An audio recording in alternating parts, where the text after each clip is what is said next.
Gord! Klaatu Barada Nikto. I've always wanted to save the world since I was 10. Welcome to the Creative Commons Second Technology Summit. The first was last June in the Bay Area. Many of you were there.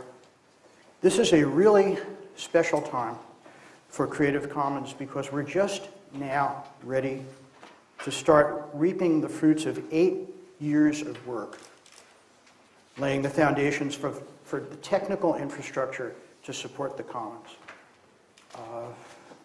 You might wonder why I said 8 years.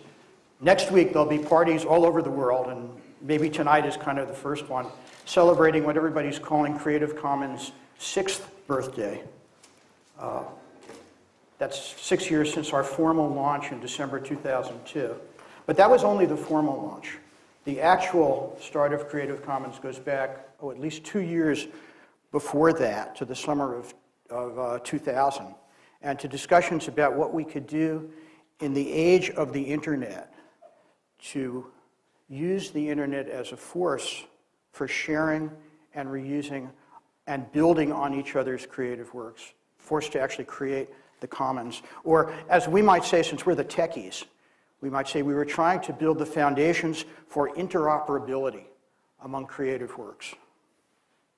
And well, you know the story. Although actually, if you don't know the story, let me suggest you can find the story in this brand new book by David Bollier called Viral Spiral, about the birth of the Commons and particularly about Creative Commons. This is a brand new book. In fact, it's so new you can't even buy it yet. Amazon says it's, I think, January 13th. So this is where you can find out about the actual start of Creative Commons. Anyway, the story, we hit early on the idea of making special licenses to enable sharing on the internet. And in technology terms, you might say that those licenses were the foundation for legal interoperability in building the Commons. But there's also technical interoperability. And getting there was much harder and took a much longer time. So the easy part of that was making the licenses machine readable. That only took a year or two.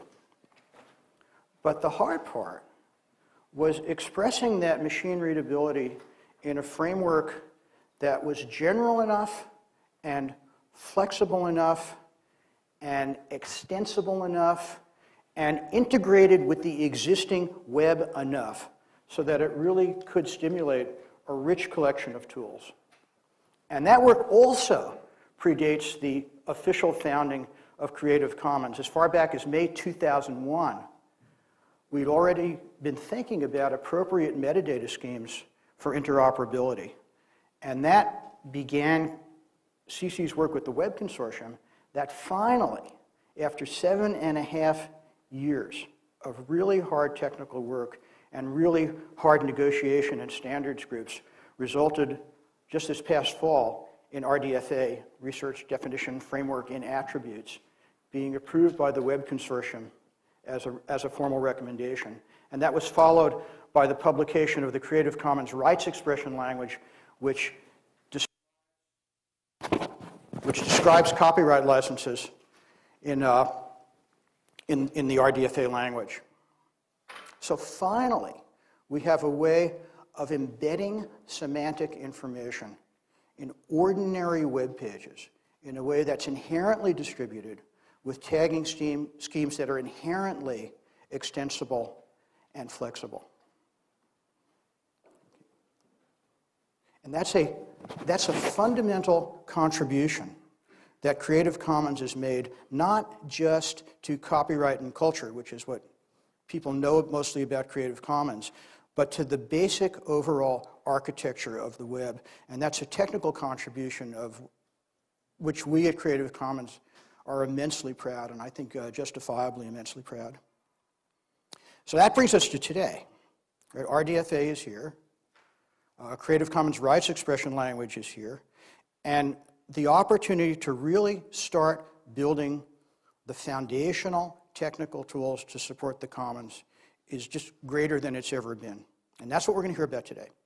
So we'll hear from CC's technical leaders who've been exploring the space, and we'll hear from others who are starting to work with us and use our tools. We're going to start by hearing CC CTO Nathan Yergler, who's going to present the first public unveiling of the CC network. That's true, isn't it? The first public technical unveiling of the CC network, the one where we have to be honest about what it does, right? Okay, then we're going to hear about interoperability among copyright registries. We're going to hear about building on metadata to think about automatic checking of compliance with CC licenses. And we're going to hear about studies of license distribution. And this afternoon, we'll take a look at issues of licensing for government information, about technology to support open knowledge management. And finally, we'll hear about the future of RDFA and our plans for the future of Creative Commons technology overall. So I hope you're prepared for a really stimulating day. Thanks, and with that, let me turn it over to Nathan.